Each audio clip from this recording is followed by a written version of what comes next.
ایک اور ناظرین معاملہ جو ہے وہ عمران خان صاحب کو ساہیوال شفٹ کرنے کے حوالے سے کچھ خبریں آ رہی ہیں۔ دیکھیں، پہلے یہ دعویٰ کیا گیا کہ مچھ جیل بھیج دیں گے، کچھ لوگوں نے کہا جی اڈیالہ سے نکال کے اٹک جیل بھیج دیں گے، سب نے اپنی اپنی بات کی، لیکن یہ بات کوئی کامن سینس کی کسوٹی پہ پوری نہیں اتر رہی تھی۔ اور اب یہ خبر آ رہی ہے کہ شاید ساہیوال جیل عمران خان صاحب کو بھجوا دیا جائے۔ ساہیوال کے جو پولیس آفیسر ہیں ان کو بھی تبدیل کر دیا گیا۔ اب اطلاع یہ کہ رانا ایاز صاحب کو بھیجا گیا، تو رانا ایاز صاحب جو ہیں وہ رانا ثناء اللہ صاحب کے رشتہ دار بھی ہیں، میں انہیں ذاتی حیثیت میں جانتا ہوں، ایک دور میں انہوں نے بڑا شاندار کام کیا ہوا ہے۔ ابھی میں کیونکہ کافی عرصے سے ان ٹچ نہیں ہوں رانا صاحب کے ساتھ، اور جب میں کرائم رپورٹر تھا تو تب میں نے کافی کوریج کی ایسے معاملات کی جہاں پہ یہ آپریشنز میں موجود ہوتے تھے، لیکن کیونکہ ان کے رانا ثناء اللہ صاحب سے رشتہ داری ہے تو یہ کنٹروورسی ہے، اور پاکستان تحریک انصاف کا دعویٰ ہے کہ انہوں نے بڑا ظلم کیا گجرانوالہ میں، دیگر جگہوں پہ جہاں جہاں پہ ان کو موقع ملا انہوں نے پاکستان تحریک انصاف پہ ظلم کرنے میں کوئی کسر نہیں چھوڑی۔ یہ تحریک انصاف کا کہنا ہے، اور وہ لوگ کہہ رہے ہیں کہ اگر ان کو وہاں بھجوایا جا رہا ہے تو پھر دال میں کچھ کالا ہے۔ بہرحال عمران خان صاحب کو اگر یہ ساہیوال شفٹ کر دیتے ہیں تو ہوگا کیا؟ دیکھیں، کیسز عمران خان صاحب کے اسلام آباد کے ہیں، ججز وہاں سے آتے ہیں، وکلاء وہاں سے آتے ہیں، تو اب وہاں سے عمران خان صاحب کو اٹھا کے اگر ساہیوال لے جاتے ہیں تو وکیل پہنچیں گے ساہیوال، کیسز جو ہے وہ لگیں گے ساہیوال، ججز پہنچیں گے ساہیوال، اور ساہیوال میں جو ہے وہ کوشش کی جائے گی کہ جیسا ماحول اڈیالہ جیل کے باہر بن جاتا ہے، کیونکہ راولپنڈی کے ورکر بڑے تگڑے ہیں، وہ اسلام آباد سے بھی آ جاتے ہیں۔ پھر ایک اور بہت بڑا فیکٹر ہے جس کو ہم نظر انداز نہیں کر سکتے کہ خیبر پختونخوا راولپنڈی سے زیادہ دور نہیں ہے، تو جو سوابی کا ضلع ہے یا مردان کا ضلع ہے یا جو قریبی علاقے ہیں، اب وہاں سے لوگ بہت بڑی تعداد میں ٹریول کرتے ہوئے وہ پہنچ جاتے ہیں اڈیالہ جیل، 100 200 400 بندہ پہنچنا کوئی مسئلہ نہیں ہوتا، اور وزیر اعلیٰ خیبر پختونخوا بھی ہر ہفتے جو ہے وہ اڈیالہ جیل کے باہر آ جاتے ہیں۔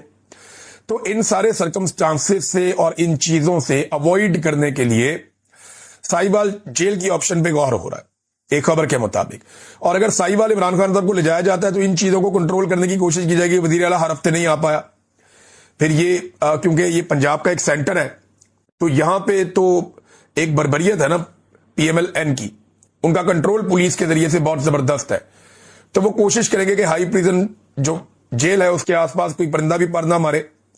پھر ساہیوال ایک چھوٹا شہر ہے، وہاں پہ اضافی نفری تعینات کر کے آپ جو مرضی کر سکتے ہیں، لہذا پاکستان تحریک انصاف کے پاس کوئی اور آپشن ہوگا نہیں، ملک بند کرنے کے علاوہ، احتجاج کرنے کے علاوہ تحریک انصاف کے پاس کوئی آپشن نہیں بچے گا اگر عمران خان صاحب کو ساہیوال شفٹ کر دیا گیا تو، یا کسی اور جیل میں شفٹ کر دیا گیا تو۔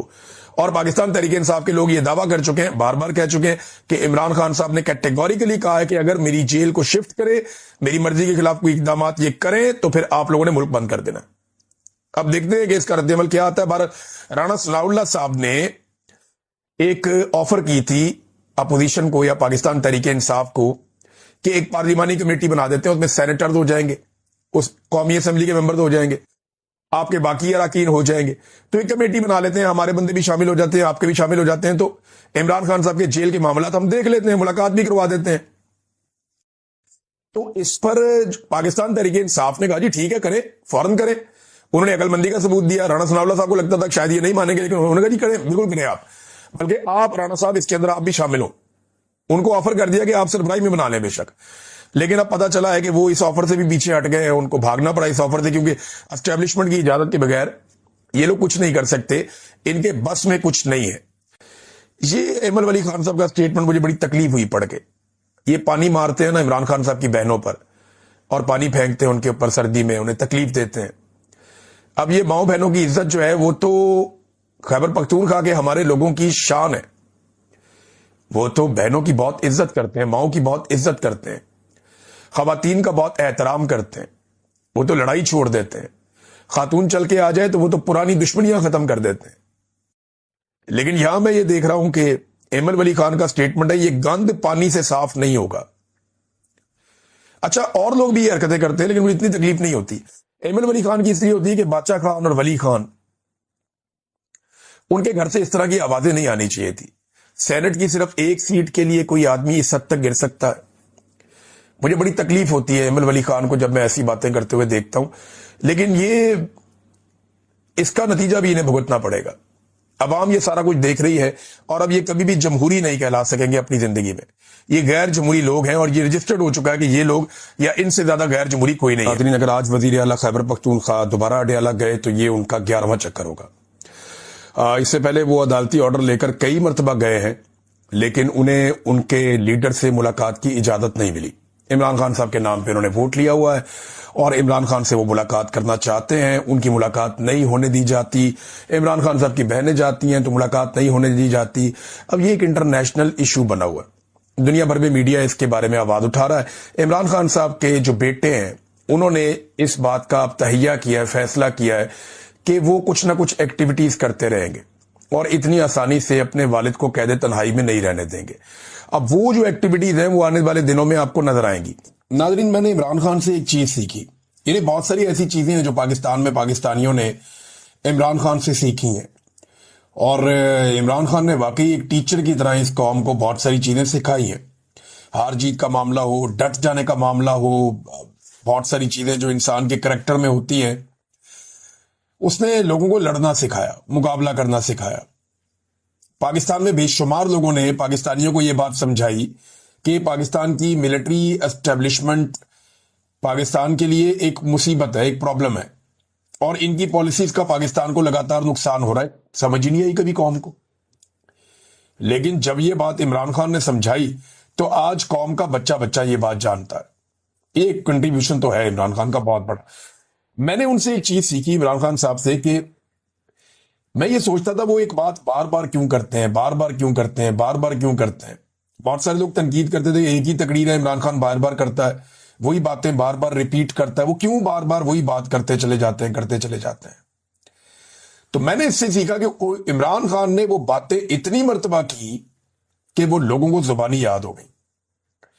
انہوں نے لوگوں کو نظریہ دے دیا بار بار بتا کے. اویئرنس دینے کا یہ ایک طریقہ تھا، لوگوں کو فارمولا یاد کروانے کا ایک طریقہ تھا. اور جو سچ ہوتا ہے نا وہ بدلتا نہیں ہے، وہ وہی رہتا ہے. جس آدمی نے کہانیاں سنانی وہ کبھی یہ سنا دے، کبھی یہ سنا دے، کبھی وہ سنا دے. جس میں سچ بولنا ہوتا ہے نا اس کے بعد ایک ہی بات ہوتی ہے، سیدھی. تو عمران خان وہی بات اپنی کرتا تھا، اور آج قوم کو وہ بات یاد ہے. تو بعض اوقات آپ کو لگتا ہوگا میرے ویلاگ کے اندر چیزیں اور باتیں کبھی کبھی ریپیٹ ہو جاتی. تو میرے خیال میں جو چیز جیسے ہوتی ہے اس کو جب آپ بیان کرتے ہیں تو جتنی دفعہ آپ کرتے ہیں وہ ویسے ہی رہتی ہے. اور میں نے یہ سیکھا کہ اگر کوئی چیز آپ کو سمجھ آ جائے تو اس کو ہیمر کریں، بار بار اس کو بتائیں، پبلک تک اس کو پہنچائیں تاکہ اس کا امپیکٹ ہو. ایک ایسا آدمی جس کا انہیں پتا ہے اس کا کریکٹر کوئی نہیں ہے، جب مرضی اس کو دبایا جا سکتا ہے، اس کا بازو مروڑا جا سکتا ہے، اس کی کمزوریاں ہمارے پاس ہیں تو اس کی ہم گارنٹی دے سکتے ہیں. عمران خان کی گارنٹی کون دے سکتا ہے؟ کسی کی کیا ضرورت ہے کہ گارنٹی دے گا؟ اس کی کمزوری کسی کے پاس نہیں ہے تو گارنٹی کون دے گا؟ اور کیا آپ یہ کہہ سکتے ہیں کہ عمران خان کو ہم ٹیم کر کے آپ کو دے دیں گے؟ آزاد آدمی کی کوئی گارنٹی نہیں ہوتی. گارنٹی ہوتی ہے پالتو لوگوں کی، اور گارنٹی ہوتی ہے کمزور لوگوں کی. کردار والے آدمی کی گارنٹی نہیں ہوتی. احسن اقبال صاحب کو اتنی سی بات سمجھ آ جاتی نا تو آج وہ نواز شریف کے ساتھ نہیں ہوتے. چلیں اس بات کو یہاں پہ روک لیتے ہیں. عمران خان کی کون گارنٹی دے گا؟ یعنی گارنٹی تو یہ عجیب سی بات ہی کی ہے کہ پوری دنیا میں کوئی گارنٹی نہیں دے رہا. بھائی عمران خان کو اسٹیبلشمنٹ نے گارنٹی دینی ہے کہ اب ہم وہ نہیں کریں گے جو ہم نے پہلے کیا تھا. اسٹیبلشمنٹ نے گارنٹی دینی ہے کہ عوام کے مینڈیٹ کا احترام ہوگا، پاکستان میں رول آف لا ہوگا، پاکستان میں آزادی اظہار رائے ہوگی، پاکستان میں انسانوں کو نہیں کچلا جائے گا، پاکستان کے اندر ظلم جبر اور فسطائیت ختم کی جائے گی. یہ گارنٹی پاکستان کی اسٹیبلشمنٹ نے دینی ہے. پاکستان کے آئین نے یہ گارنٹی دی ہوئی ہے، لیکن آج کل اس گارنٹی کے اوپر عمل درآمد نہیں ہو رہا. عمران خان کہتے ہیں مجھے 2 سال پہلے کہا گیا کہ 3 سال کے لیے پیچھے ہٹ جاؤں اور موجودہ نظام کو چلنے دوں، لیکن میں کسی یزید کے کہنے پر 3 سال تو کیا 3 منٹ بھی خاموش نہیں رہوں گا. ترمیم کو قبول کرنے کا بھی زور ڈالا جا رہا ہے، لیکن میری جدوجہد ہی قانون کی حکمرانی کی ہے. مجھ سے 9 مئی کی معافی مانگنے کا مطالبہ کیا جاتا ہے، مگر معافی وہ لوگ مانگیں جنہوں نے CCTV فوٹیج چرائی ہے، جنہوں نے عورتوں کی عزتیں پامال کی، لوگوں کے گھروں کا تقدس برباد کیا، ہزاروں سیاسی ورکروں کو جیلوں اور عقوبت خانوں میں ڈالا اور بے گناہ لوگوں کو شہید کیا. لیکن المیہ یہ ہے کہ یہاں انصاف ہونا تو دور کی بات ہے، انصاف ہوتا نظر بھی نہیں آ رہا. ظلم سے قومیں کبھی ختم نہیں ہوتی بلکہ نئے سرے سے بنتی ہیں. نبی اکرم صلی اللہ علیہ وآلہ وسلم نے 13 سال مشکل ترین وقت کاٹا، لیکن آپ صلی اللہ علیہ وآلہ وسلم ڈٹے رہے اور بالآخر سرخرو ہوئے۔ لہذا ہم سب کو آپ صلی اللہ علیہ وآلہ وسلم کے نقش قدم پر چلتے ہوئے بحیثیت قوم ڈٹ کر آخری دم تک مقابلہ کرنا ہوگا۔ جب انصاف کا ہر دروازہ بند کر دیا جائے پھر پرامن احتجاج کے سوا کوئی رستہ نہیں بچتا۔ تحریک انصاف سمیت پوری قوم کو پیغام دیتا ہوں کہ ملک گیر احتجاج کے لیے تیار رہیں۔ پاکستان میں قانون مکمل طور پر معطل ہے، یہاں عورتوں کی بھی عزت محفوظ نہیں ہے۔ میری اہلیہ بشرا بیگم صرف سہولت کاری کے الزام میں 14 ماہ سے قید تنہائی میں ہے، حالانکہ ان پر جرم ثابت بھی نہیں ہوا اور بزرگ خاتون ہے، مگر ان کو بھی بے شرمی سے جعلی مقدمات میں پابند سلاسل کیا گیا۔ میری بہنوں جن کی عمریں 65 سے 70 سال کے درمیان ہے، ہائی کورٹ کے حکم پر جیل میں مجھ سے ملنے آتی ہیں، جو ان کا اور میرا بنیادی حق ہے، مگر ایک کرنل ان کو روک دیتا ہے اور عدالت کا حکم ردی کی ٹوکری کی نظر ہو جاتا ہے۔ جنگل کے قانون کا یہ عالم ہے کہ میری بہنوں کو یہاں سے گرفتار کیا جاتا ہے اور چکری کے پاس آدھی رات کو لے جا کر بے یار و مددگار چھوڑ دیا جاتا ہے۔ جس ملک میں اپنی خواتین کے ساتھ ایسا سلوک ہو وہاں کا اخلاقی معیار فوت ہو چکا ہے۔ مریم نواز کے لندن میں 5 فلیٹس نکلے تھے، مگر ان کی ضمانت 2 ماہ میں ہی ہو گئی تھی، کیونکہ شریف خاندان ڈیل پر راضی ہو گیا تھا۔ جو فرعونیت کے آگے جھک جاتا ہے اس کے سب کیس معاف ہو جاتے ہیں، مگر جو حق پر کھڑا ہو جاتا ہے وہ بے جرم بھی سزاوار ٹھہرتا ہے، اس کو سزا دی جاتی ہے چاہے اس کا گناہ کوئی بھی نہ ہو۔ 2 سال میں بیرون ملک سے کوئی سرمایہ کاری اسی لیے نہیں آ سکی کیونکہ دنیا جانتی ہے کہ یہاں قانون ایک کرنل کے جوتے کی نوک پر ہے۔ یاد رہے کہ سرمایہ کاری کے بغیر نہ ملک میں معاشی استحکام آتا ہے اور نہ ہی معیشت ترقی کر سکتی ہے۔ جب تک عدالتی احکامات کرنل کے اشاروں کے محتاج ہوں گے تب تک سرمایہ کاروں کے لیے اعتماد کی فضا ناپید رہے گی۔ پوری قوم انصاف کے لیے عدلیہ کی طرف دیکھ رہی ہے۔ اس ترمیم کے پیچھے 2 ہی وجوہات ہیں، ایک تو دھاندلی زدہ الیکشن کا تحفظ کرنا، دوسرا مجھ سمیت تحریک انصاف کی لیڈرشپ اور کارکنان کو جیل میں قید رکھنا اور احتساب کے خوف کے بغیر بنیادی انسانی حقوق کی خلاف ورزی کرنا۔ یہ کہ عدلیہ اپنے آئینی اور روایتی کردار کے برعکس انتظامیہ کے سامنے بالکل سرنڈر کر گئی ہے۔ ملٹری کورٹ کے حوالے سے سپریم کورٹ کا فیصلہ آئین کے آرٹیکل 175(3) کے متصادم ہے، جو کہتا ہے کہ عدلیہ انتظامیہ سے الگ ہے، مگر یہاں اس آرٹیکل میں ترمیم کیے بغیر ہی ایگزیکٹو کو عدلیہ کے تمام اختیارات سونپ دیے گئے ہیں۔ ملٹری کورٹس کے ساتھ ساتھ مخصوص نشستوں پر بھی بینچ بنا کر تحریک انصاف سے یہ نشستیں چھیننے کی کوشش کی جا رہی ہے۔ ووٹ تحریک انصاف کو پڑا ہے، مگر آئین کے برخلاف یہ نشستیں دوسری جماعتوں کو دینے کی کوشش جاری ہے۔ دوسرا انہوں نے کہا یہ کہ عدلیہ اس قدر مفلوج ہو چکی ہے کہ اعلیٰ عدلیہ اور جج اپنی مرضی سے مقدمات لگا ہی نہیں سکتے۔ نتیجتاً مجھے بھی عدالتوں سے انصاف نہیں مل رہا، کبھی میرے کیسز کے لیے بینچ مکمل نہیں ہوتا، کبھی سماعت نہیں ہوتی، جان بوجھ کر میرے مقدمات کو التوا میں رکھا جاتا ہے، میرے بنیادی انسانی حقوق بھی معطل ہیں۔ جیل مینول کے مطابق جو حقوق ایک عام قیدی کو حاصل ہوتے ہیں مجھے وہ بھی نہیں دیے جا رہے۔ میرے بچوں سے میری بات نہیں کروائی جاتی، میری اہلیہ سے ہفتے میں ایک طے شدہ ملاقات بھی روک دی جاتی ہے، اور تو اور میری کتابیں تک روک دی جاتی ہیں۔ یہ سب صرف اس لیے کیا جا رہا ہے تاکہ میں ٹوٹ جاؤں۔ پہلے قاضی فائز عیسیٰ کے ذریعے پاکستان میں فسطائیت جاری تھی، اب 26ویں ترمیم کے ذریعے ظلم کو تحفظ دیا جا رہا ہے۔ آج عدلیہ تاریخ کی درست سمت کھڑی نہیں ہوگی تو ان کا نام بھی جسٹس منیر، جسٹس قاضی فائز عیسیٰ کے ساتھ ہی لکھا جائے گا، جو ہمیشہ تاریخ میں مجرم ہی رہیں گے۔ ناظرین، ایک سب سے پہلے تو وہ خبر لے لیں جو میں نے آپ کو بتایا تھا کہ عمران خان صاحب کا کیس لگا ہوا ہے اسلام آباد ہائی کورٹ میں۔ ان کے وکلا یہ کہہ رہے تھے کہ عمران خان صاحب کو اگر آج بیل مل جاتی ہے، اور یہ کوئی مسئلہ نہیں ہے، انہوں نے یہ دعویٰ کیا تھا کہ اگر یہ بیل مل جاتی ہے تو پھر عمران خان صاحب کو کوئی روک نہیں سکتا، وہ آج رہا ہو جائیں گے۔ لیکن ہوا کیا، جس کا خدشہ تھا، جو میں نے آپ سے کہا تھا کہ جب تک اسلام آباد ہائی کورٹ میں چیف جسٹس سرفراز ڈوگر صاحب ہیں، اسٹیبلشمنٹ کو یا عمران خان کے دشمنوں کو کچھ بھی فکر مند ہونے کی ضرورت نہیں ہے، کیونکہ ڈوگر صاحب کسی بھی لیول تک جائیں گے اسٹیبلشمنٹ کو سرو کرنے کے لیے، ایسا دکھائی دیتا ہے۔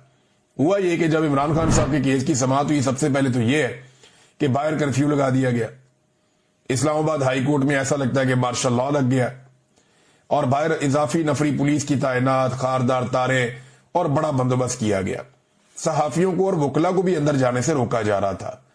بہرحال کچھ صحافی جو اندر گئے ان میں سمیع ابراہیم صاحب تھے اور دیگر کچھ اور صحافی تھے، وہ وہاں پہ اپنا ویلاگ ریکارڈ کر